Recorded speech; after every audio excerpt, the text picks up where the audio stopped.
अस्सलाम वालेकुम फ्रेंड्स, उम्मीद है आप सब लोग खैरियत से होंगे। फ्रेंड्स, एक बड़ा इंपॉर्टेंट क्वेश्चन काफ़ी दोस्तों ने ये पूछा है अगेन कि ये अल्फ़ा ब्रेन वेव्स क्या होती हैं। Basically alpha brain waves brain की 5 ब्रेन वेव्स में से एक ऐसी ब्रेन वेव होती है जिसमें आप रिलैक्स फील करते हैं। यानी कि देखें, अगर आप एक्टिव है ना, बेसिकली ये मशीनरी जो पीछे है ना वो दिमाग है। यानी कि ब्रेन है तो जैसा ब्रेन काम करता आप वैसे काम करते हैं, बिकॉज ब्रेन जो है वो आपका कंट्रोलिंग सेंटर है, आपको कंट्रोल करता है। अब होता क्या है कि ब्रेन के अंदर ख़ास किस्म की डिफरेंट वेव्स होती हैं, यानी कि जो ब्रेन की एक्टिविटी को डिफाइन करती हैं। अब जिस तरह गैमा ब्रेन वेव्स हैं, अल्फ़ा ब्रेन वेव्स हैं, थीटा हैं, बीटा हैं, डेल्टा है, ये 5 इंपॉर्टेंट ब्रेन वेव्स हैं।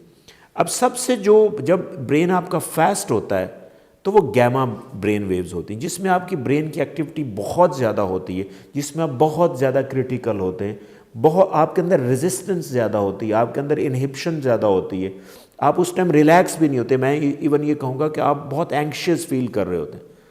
अब होता क्या कि कुछ ऐसी स्ट्रैटेजीज़ हैं जिसके ज़रिए आपकी जो ब्रेन वेव्स हैं ये डाउन होके अल्फ़ा ब्रेन वेव में चली जाती हैं।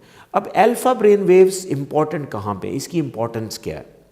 देखिए, अल्फ़ा ब्रेन वेव्स जो हैं, जब आपके ब्रेन में अल्फ़ा ब्रेन वेव क्रिएट होती है तो बेसिकली आप रिलैक्सेशन की तरफ जाते हैं। आप होते कॉन्शियस हैं, आप इवन सो भी नहीं रहे होते, आप कॉन्शियस होते हैं, आपका ब्रेन जो है वो रिलैक्स हो जाता है, क्योंकि इन ब्रेन की जो फ्रीक्वेंसी है अल्फ़ा ब्रेन वेव्स की बहुत कम होती है, जिसकी वजह से आप रिलैक्स फील करते हैं, आप माइंडफुल फील करते हैं, आप इवन हिप्नोटिक स्टेट में होते हैं।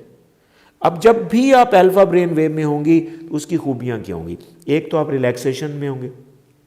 जब आप रिलैक्सेशन में होंगे तो आप सबकॉन्शियस माइंड में भी होंगे, आप माइंडफुल भी होंगे, आप अपने इससे नेक्स्ट फ़ायदा क्या होगा? देखें, जब आप रिलैक्सेशन में हैं तो आप एक अच्छा आइडिया जनरेट कर सकते हैं, आपका फोकस बढ़ रहा है, आप माइंडफुल हैं तो आप माइंडफुल सोच सकते हैं, आप अच्छा डिसाइड कर सकते हैं, आप अच्छा प्लान कर सकते हैं। तो इसलिए आपकी जो माइंडफुलनेस है वो भी इंक्रीज़ होती है। तो अगर आप ये चाहते हैं कि आपने माइंडफुलनेस को या डिसीजन मेकिंग के प्रोसेस को या कॉग्निटिव एबिलिटीज़ कोई भी हैं, अगर आप इनको बेहतर करना चाहते हैं तो आप बेसिकली अल्फ़ा ब्रेन वेव में पहले चले जाएं। अब अल्फ़ा ब्रेन वेव में जाने की स्ट्रैटेजीज़ क्या क्या हो सकती हैं? देखें, कुछ तो हमें नेचुरल स्ट्रैटेजीज़ मिलती हैं। जिस तरह फ़र्ज़ करें कि जो ब्रेन वेव्स होती हैं वो रिदम्स में काम करती हैं, यानी कि बेसिकली देखा जाए तो ब्रेन वेव्स में 5 तरह के रिदम्स होते हैं। यानी कि एक टाइम पे 24 घंटों में एक टाइम पे अल्फ़ा ब्रेन वेव ज़्यादा एक्टिव होती हैं, यानी कि आपका ब्रेन ही अल्फ़ा वेव में होता है।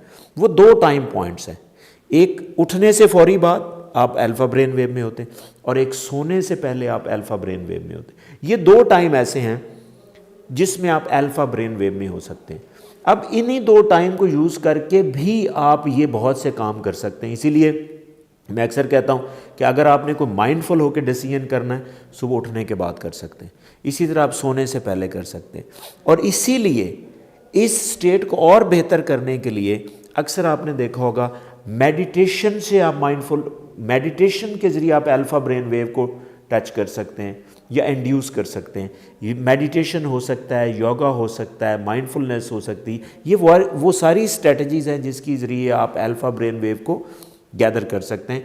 और नेचुरली भी मैंने आपको बताया कि टाइमिंग भी बहुत इंपॉर्टेंट है। हाँ, अगर आप इन टाइमिंग के ऊपर माइंडफुलनेस होंगे या मेडिटेशन करेंगे या योगा करेंगे या सेल्फ हिप्नोसिस करेंगे तो आप इन टाइम्स के ऊपर, इन 2 टाइम यानी डान और डस्क के दौरान क्या होगा कि आप अल्फ़ा ब्रेन वेव को ईज़िली अचीव कर सकते हैं। और जो आप फिर अल्फ़ा ब्रेन वेव में रह के काम करना चाहते हैं वो आपके लिए बहुत आसान हो जाएगा। आई होप कि आपको वीडियो पसंद आई होगी, but still if you have any question please write me in the comment section and definitely I will answer.